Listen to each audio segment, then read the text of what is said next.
It became apparent that Charles's employee, Junior, had been openly undermining his leadership, going so far as to dismiss Charles as a competent boss altogether. Charles overheard these disparaging remarks, which led to a tense confrontation between the two. In hindsight, Charles should have realized the importance of fostering a stronger relationship with his team. On the other hand, I received an offer to relocate to our company's overseas headquarters. Initially, I declined, weighed down by the ongoing issues and wanting to be supportive of Charles during his turbulent time. However, after much thought, I accepted the position and am now preparing for the move. My father, understandably concerned, has been adjusting to the idea, and we've started practicing video calls to stay connected once I leave. This new role has been a lifelong dream of mine, and I'm eager to pour my energy into this exciting opportunity. As for Charles, he rarely contributed to household chores, yet this never seemed to bother Angela. When they went out, Charles typically took the lead, allowing Angela to relax and enjoy herself without stress. Their relationship seemed balanced, or at least it appeared that way. Everything shifted when Angela's mother suddenly passed away.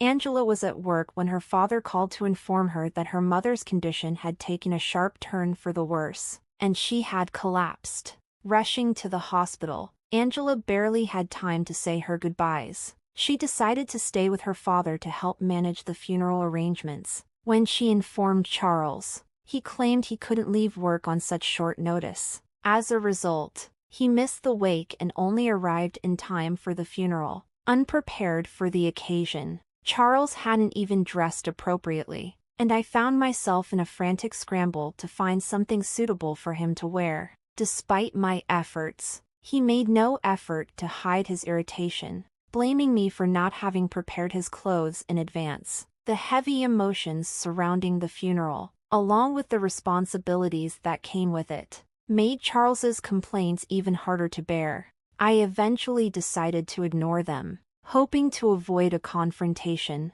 but this only seemed to worsen his mood. Since that day, our marriage has become increasingly strained, with arguments becoming more frequent. Disagreements aren't uncommon after 4 years of marriage, but Charles's behavior has grown more combative. He constantly insists on making decisions and dictating what I should do, and it's been draining. I've tried to push back a few times, but his unfamiliarity with the simplest things in our home has turned minor tasks into drawn-out frustrations, accompanied by his never-ending grumbling.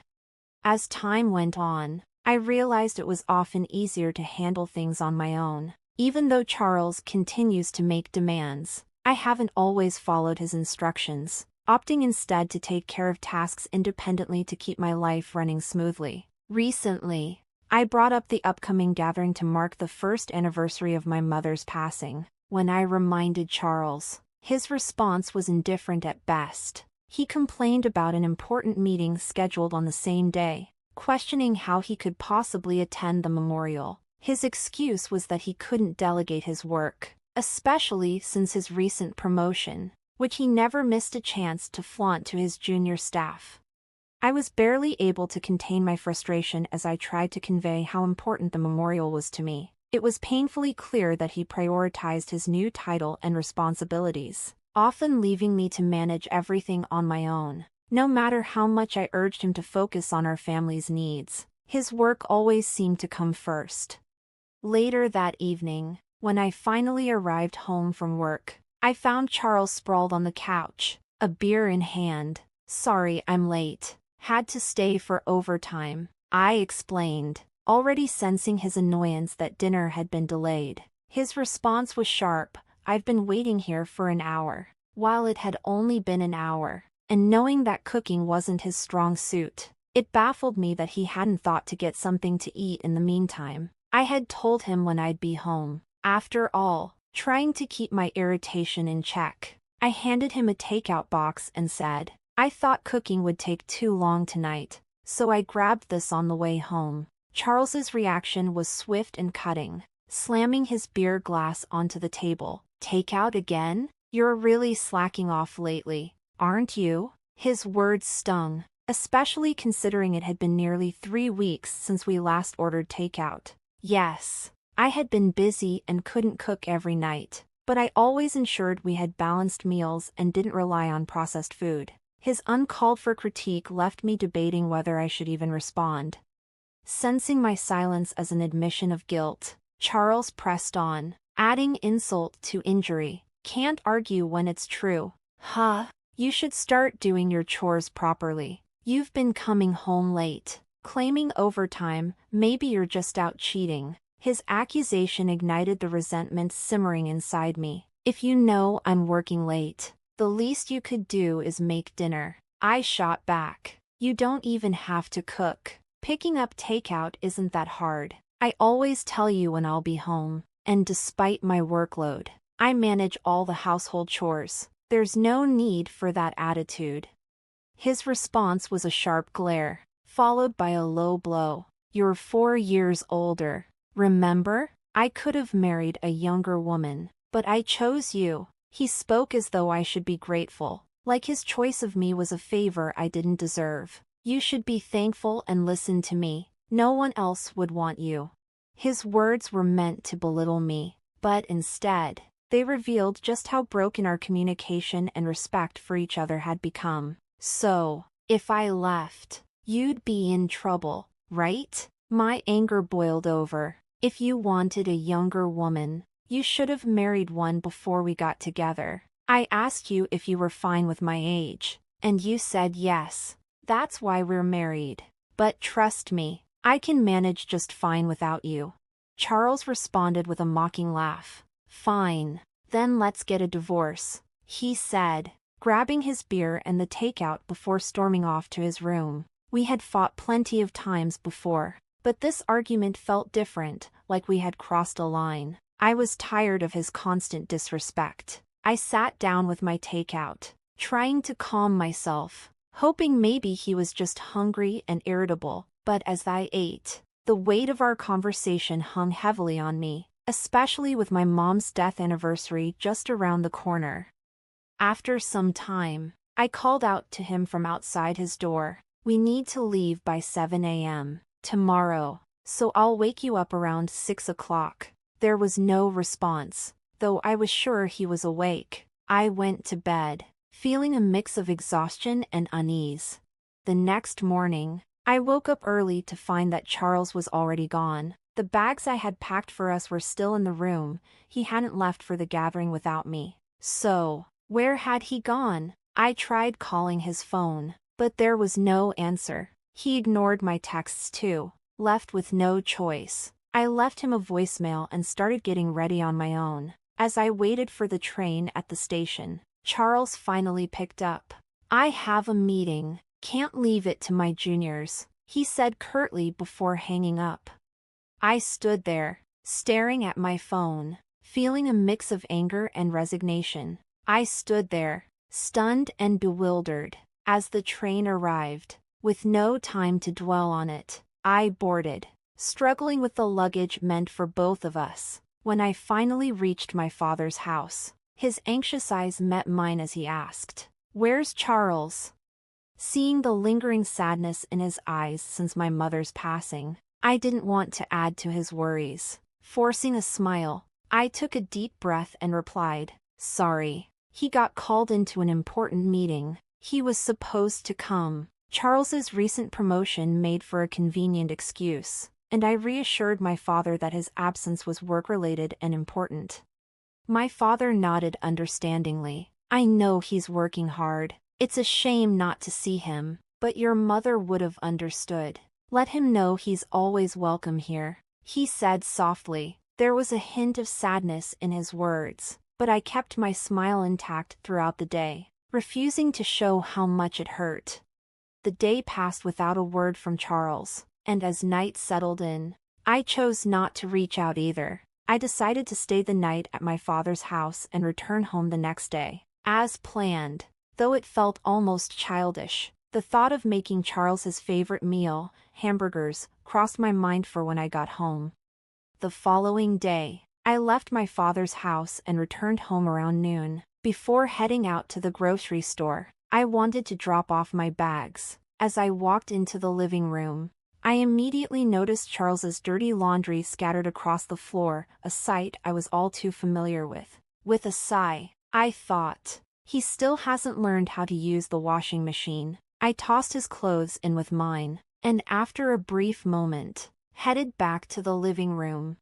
That's when something caught my eye. Sitting on the table, as if left deliberately in plain view, were divorce papers, already signed by Charles. My heart sank. Was this really how he wanted to communicate that he was serious about ending our marriage? Staring at the papers in disbelief, a storm of emotions surged through me. Grabbing my phone, I hesitated for a second before calling him, unsure if he'd even pick up during his lunch break. To my surprise, he answered almost immediately.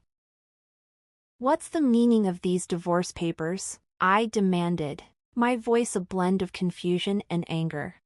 Charles responded with a cold, mocking laugh. "What's there to question? It's exactly what it looks like. I don't want an older wife who won't do her chores. That's why I want a divorce. If we split, I can find a younger wife. A wife's like a status symbol, right? I can't exactly boast about you." His words hit me like a punch, reducing our years together to nothing more than a transaction, turning what I had believed to be a partnership into something shallow and superficial. Charles continued, his tone indifferent. "It's tough when my team asks about you. It's awkward avoiding the topic." I was speechless. His blunt criticism was stunning, and I found myself unable to respond. "If you don't want a divorce, then start doing your chores properly," he continued, as if this was a reasonable request. "I'll be home as usual tonight, so don't forget to grab some beer. If you disagree, take the divorce papers to court. It's up to you." With that, he hung up, leaving me reeling, my mind spinning with shock and disbelief.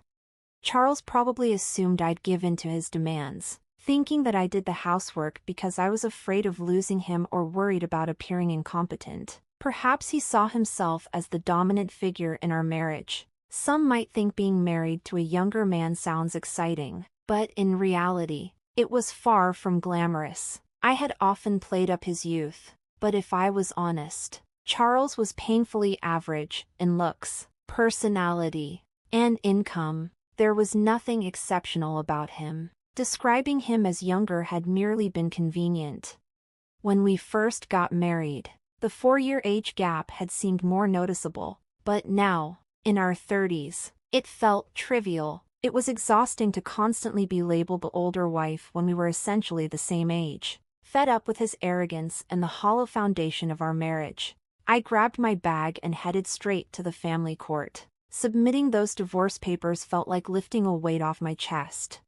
As I walked out of the courthouse, a sense of relief washed over me. I realized then that I didn't need Charles to feel complete. With the promise of newfound freedom, I felt lighter, as though I had finally stepped out from under a cloud that had long been looming over me. This was the end of our marriage, but the beginning of a life where I could truly live on my own terms. Seizing the opportunity, I decided to take a few days off from work. Fortunately, my boss understood and granted me a week's leave, as work had slowed down. Now that I was officially divorced, it was time to get my life in order. With only a few possessions, the cleaning and packing were straightforward. I stored the larger items in a storage unit, packed the essentials and clothes into my car, and on a whim, decided to visit a hot spring resort. During the off-season, I easily found a budget-friendly hotel and set off, thrilled to start this new chapter of my life. I was savoring the peaceful atmosphere of the hot springs and enjoying the relaxation of my hotel room when my phone rang abruptly. "Angela, didn't I ask you to get beer? Where are you?" It was Charles, sounding puzzled and slightly irritated. It was around the time he usually returned home from work. I couldn't help but chuckle as I answered, "I'm at a hot spring resort." "A hot spring resort? Why? What's going on?" Charles's voice carried a mix of confusion and agitation. "Didn't you say I should file for divorce if I disagreed with you?" I reminded him, picturing his stunned expression, which made me laugh even more. Wait, did you actually file them? His tone shifted from bewildered to frustrated. Yes, I did. You suggested it, Charles. Have you forgotten what you said? I replied, still amused by his reaction. Charles's voice, now tinged with anxiety, showed his disbelief. Wait, are you joking? When you say hot spring resort, do you mean some nearby spa? If so, I'll get dinner. Come home soon. I couldn't help but laugh at his sudden shift to a seemingly considerate tone, as if he was trying to play the caring husband. It took me about an hour and a half to drive here. There's even an outdoor natural hot spring. It's incredibly relaxing. I hope it doesn't rain tomorrow. Since you're getting dinner, I've already packed my things, so you won't have to worry about me coming back. Take care of yourself. Charles pleaded for me to return, but I had no intention of going back. You're the one who initiated the divorce. Have you forgotten? It was clear you were using the threat of divorce to control me. I told him firmly. I can manage without you now that you've divorced your older wife. Go ahead and find a younger one if you can. Whether you succeed or not is no longer my concern, I said firmly. Charles fell silent, clearly taken aback by my determination. After a moment, he spoke again, his voice barely above a whisper. But you should consider moving out of that apartment. Why should I? I responded calmly, though I had already considered this myself. Think about your income. You'll end up broke if you stay there. You can't clean, do laundry, or cook. You'll need housekeeping and dining out, which costs money. It would be a problem if most of your salary goes towards rent, he reasoned.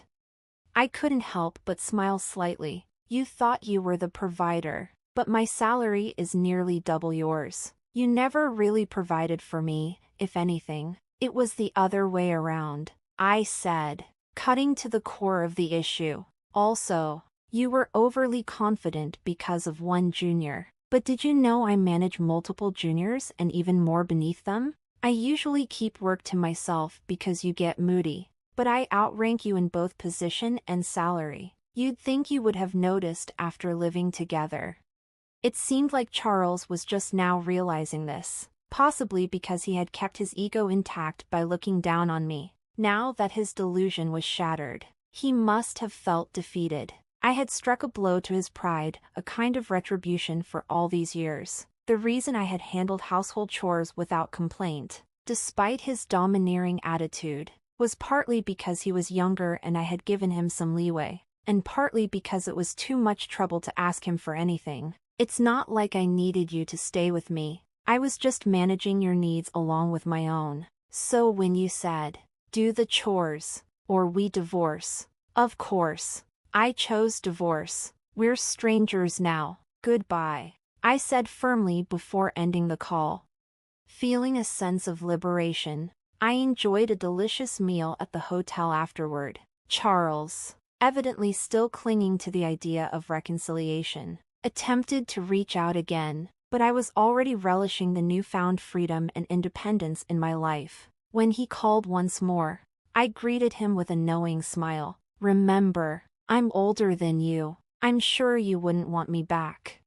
It seemed that Charles's search for companionship with younger women had not been successful. Eventually, he realized his situation was not favorable and decided to move out of the apartment. To handle the division of assets, I hired a lawyer to ensure I received more than just an equitable split. I sought additional compensation to reflect the years I had managed most of the household chores. Charles, always looking to cut costs, opted against hiring legal representation, giving me a considerable advantage. With the help of my lawyer, we secured a settlement that was highly favorable to me. I was satisfied with the outcome and relieved to have resolved the matter. Meanwhile, Charles's troubles at work were only beginning. His junior team member had been openly critical of his leadership, undermining his authority by declaring he wasn't a proper boss. Charles discovered these complaints, leading to a heated argument, another clear sign of the importance of nurturing and supporting your team, something Charles had evidently neglected. In terms of my career, I had been offered a highly sought-after position at our company's overseas headquarters. Initially, I hesitated to accept due to the personal upheavals and out of consideration for Charles. However, with my personal situation evolving, I decided to embrace the opportunity wholeheartedly. I am now actively preparing for this exciting transition. Though it has caused some concern for my father, we've adapted by practicing video calls to stay connected once I'm abroad. I feel content and excited about the future, ready to fully commit to this new chapter of my life. It's time to pursue the career I've always dreamed of, confident that I've made the right decisions for my future.